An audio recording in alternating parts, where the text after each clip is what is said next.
Title: A New Era for Public Broadcasting?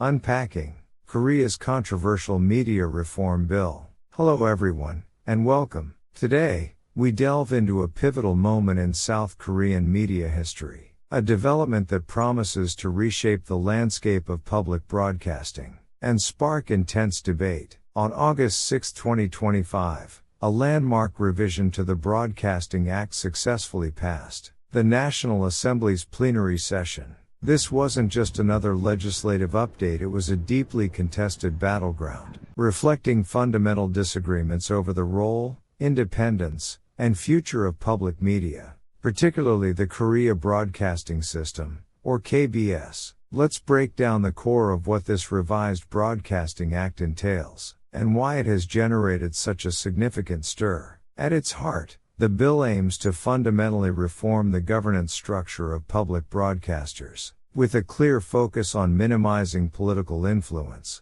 For too long, critics argue, public broadcasters have been vulnerable to the political winds, their independence, often compromised by the very mechanisms designed to oversee them. This revision seeks to change that paradigm by establishing a more robust and transparent framework for their operation and accountability. One of the most significant changes introduced by the new law concerns the composition of the KBS Board of Directors. Previously, the 11-member board was primarily appointed through recommendations from political parties, followed by an appointment by the Korea Communications Commission. This system, many contended, inevitably led to political polarization within the board, ultimately affecting the broadcaster's editorial independence and public trust. The revised act addresses this by expanding the board from 11 to 15 members. More importantly, it broadens the scope of recommendation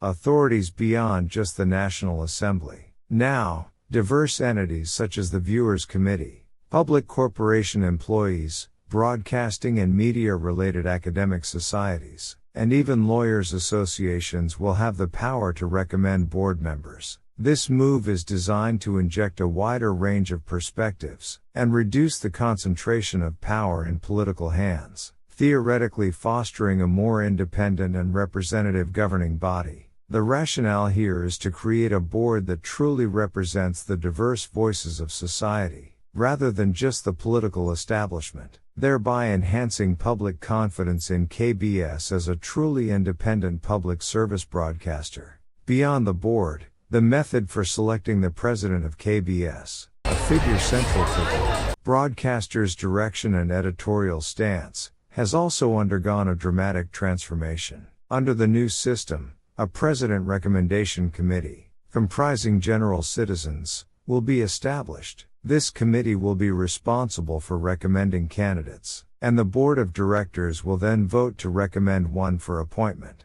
This shift aims to democratize the selection process, moving it away from what many perceived as an insular, politically charged appointment system, towards one that supposedly better reflects public will, and ensures the selection of a truly independent leader capable of upholding the public interest. This inclusion of ordinary citizens in the selection process is a significant departure from traditional methods, signifying a deliberate effort to empower the public and detach the leadership selection from political machinations. Furthermore, the revised act introduces the concept of a Pinsungwiwenwe, or programming committee, for terrestrial broadcasters, general programming channels, and news channels. This committee will be composed of an equal number of labor and management representatives. The adherence to programming guidelines stipulated by this committee will now be factored into the re-licensing review process for these broadcasters. This is a crucial step towards ensuring editorial autonomy and preventing undue influence on content creation.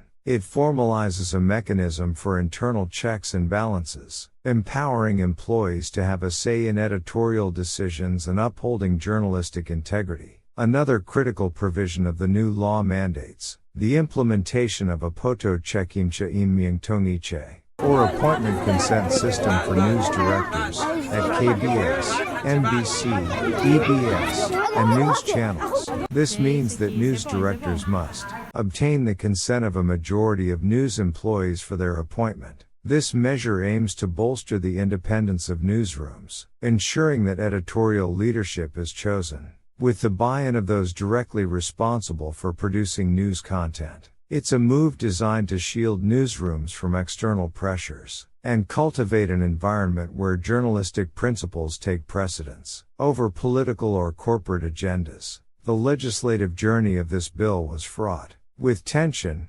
culminating in a highly publicized vote. The final tally in the National Assembly saw 178 votes in favor and 2 against, among 180 present members. Notably, the People Power Party, the main opposition party, boycotted the vote. Their absence underscored the deep partisan divide surrounding this legislation.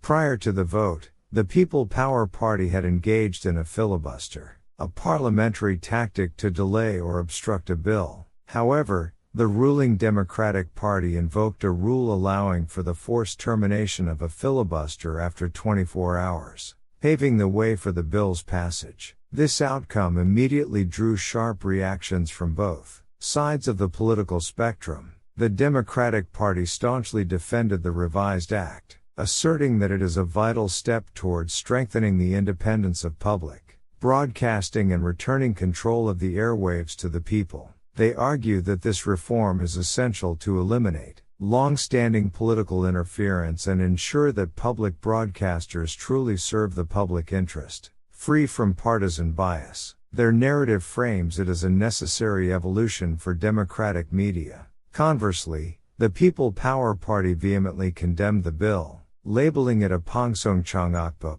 or broadcasting seizure law. They accused the Democratic Party of attempting to permanently seize control of public broadcasting, arguing that the changes, rather than fostering independence, merely shift control from one political faction to another. Their critique centers on the belief that the bill is a partisan maneuver disguised as reform, designed to consolidate power and suppress dissenting voices within the media landscape. This stark difference in interpretation highlights the deeply entrenched political rivalries at play. Looking ahead, the Democratic Party has signaled its intention to pursue further media reforms. They plan to sequentially process other broadcasting-related bills, including revisions to the Broadcasting, Cultural Promotion Act and the Korea Educational Broadcasting System Act. This indicates a broader, more comprehensive agenda for media reform, suggesting that the August 6th passage was just the beginning of a larger legislative effort to reshape the entire public media ecosystem in South Korea.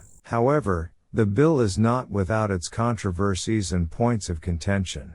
Beyond the main political split, one significant point of debate concerns a provision that requires news directors at private broadcasters, like YTN and Yonhap News TV, to step down within 3 months of the law's enforcement. Critics argue that this provision is problematic, potentially infringing on the autonomy of private media organizations, and raising concerns about retroactive application and its impact on contractual agreements and established leadership. Despite these lingering questions and criticisms, many media advocacy groups and professionals have largely welcomed the reforms. Alonyanaptanche, or media professional organizations, have expressed optimism, viewing this revision as a pivotal moment for public broadcasting to break free from the shackles of political influence and embark on a new, truly independent chapter. They see this as a hard-won victory for press freedom and journalistic integrity, a chance for public media to regain public trust and fulfill its crucial role in a democratic society. Yet,